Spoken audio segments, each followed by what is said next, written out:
If you're using Pinterest to market your business, you may or may not know if all those content efforts are actually bringing traffic, leads, and sales. Let me show you how I, as a data-backed marketing strategist, track and analyze Pinterest for my clients. Because they want to know if the time and effort that they're putting into Pinterest is actually worth it in the long run. And the only way to know is to track it. If this is the first time you're coming across my videos, I'm Allie. I'm a data-backed marketing strategist. I help my clients and students track and measure their marketing efforts so they know exactly what to keep doing, what to stop doing, and what to fine-tune to get better results. I know when it comes to Pinterest, people are used to being told you just need to be consistent with it and it will pay off in the long term. And I have found that sometimes that is absolutely the case. Sometimes it is absolutely not. And so it is a platform that I would only recommend doing if you are going to track and measure your results, because if you're not getting an ROI from it, you either need to adjust your strategy and the data will help you do that, or it might just not be the platform that is most in alignment for you and your marketing. So let me show you what I would look at if I were to come into the back end of your business and track your Pinterest performance. So the first thing that I would do is I would go into Google Analytics and I'm going to look and see how much traffic in the last 3 months actually came from Pinterest. In order for me to get there, I'm going to go into analytics, I'm going to go into reports, and under acquisition into traffic acquisition, and I'm going to change this to the last 90 days, let's say. Then I'm going to add a filter on here where I'm going to look in the dimension for the session source, contains Pinterest, and I'm going to apply that. All of your Pinterest traffic is going to come under organic social. We can change this to look at the source specifically, but different countries will come through differently. So I find it easier just to go back to looking at the primary channel group. And so we can see in this demo account, it does not get much traffic at all from Pinterest, but hopefully in yours, if you've been doing a lot more Pinterest marketing over the last couple of months, you would see more than just 40 sessions coming through. This level of tracking should be possible if you have Google Analytics configured at all on your website. You don't need to have fancy tracking set up, or you don't need to be doing anything specific in Pinterest.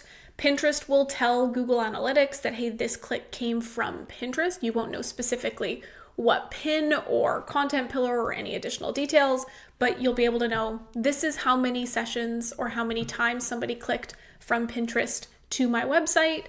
Does that line up with the amount of effort that you're putting into it? The next thing you can look at is look here at the events or key events columns and drill down into a specific conversion. This requires you having conversions set up in your Google Analytics. If you don't, I have a course called Tracking Sorted that goes through setting up Google Analytics and Tag Manager conversions. The link for that will be in the description. But the more complicated part about this for Pinterest is often what's called a discovery platform, where people might discover you for the very first time on it, but it's also totally normal for them not to make a purchase the first time that they discover you from the website, but maybe they came from Pinterest and then they sign up for your email list. So make sure that you're tracking all of the things in Google Analytics that you hope people from Pinterest would actually do, even if they're not your big I made money conversions, but they're this person is taking a step into my world and into my ecosystem conversions, like your funnel opt-ins and your email list opt-ins and such. And then usually the next question that people have here is, okay, which specific pins are the ones that are driving that traffic? This is where Pinterest and Google Analytics will not automatically talk to each other to get this level of information. You need to start using what are called UTMs when you're scheduling your Pinterest content.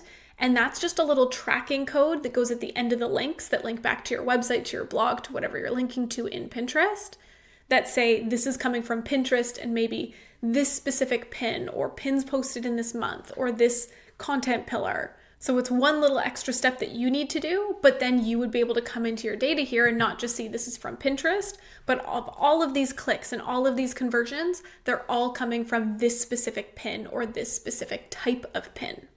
Let me show you what that data looks like. So when I analyze UTM data, I use dashboards. This is still Google Analytics data. We're looking at the same data that we were looking at here before, but it's just in a dashboard, which means that I can more easily apply filters and look at different parameters It just makes life a heck of a lot easier. This is a dashboard that I give inside of my Data Backed Entrepreneur program. So if you want dashboards like this, there's a link to that in the description. But what I would do to look at my Pinterest data here is I would filter down to organic social, where we know Pinterest falls within. I would then filter down to just Pinterest. And then I can change this table down here to look at the specific pin. So this person, when they're tagging their Pinterest content, they have 7 different UTMs that when they're scheduling that content, depending on which content pillar it is, they apply the right UTM code. And then we can see here that of their 7 different content pillars, only one of them is actually really taking off. So then they're able to look at this data and they're able to say, okay, I want to post more of that type of content, or they can look at those pins and say, is there something unique or specific about these that is the reason why they're getting so many more clicks?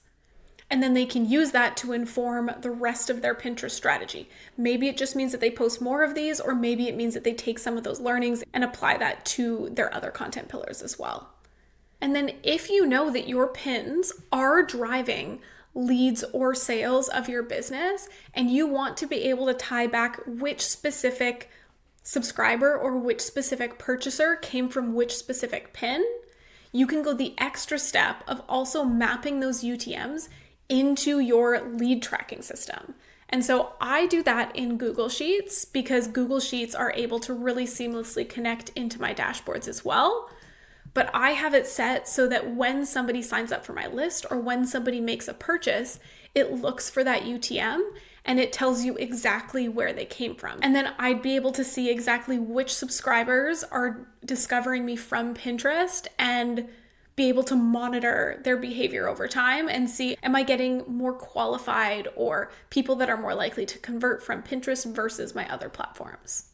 So if you want to start using UTMs in your Pinterest strategy so that you can get data just like this, I have 2 options for you. The first one is my UTM cheat sheet. You download it and you'll instantly get my recommended UTM strategy for email links, for social media links, which Pinterest falls within social media, as well as for meta ads if that's something that you're doing.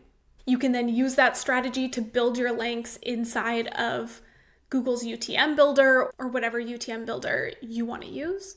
Second option is that you can get UTMs made simple. This is my Airtable powered UTM builder and strategy. When you get it, it takes about 10 minutes to customize it to your business, and then it will automatically generate your UTM links based on you filling out 3 to 4 different prompts depending on the link.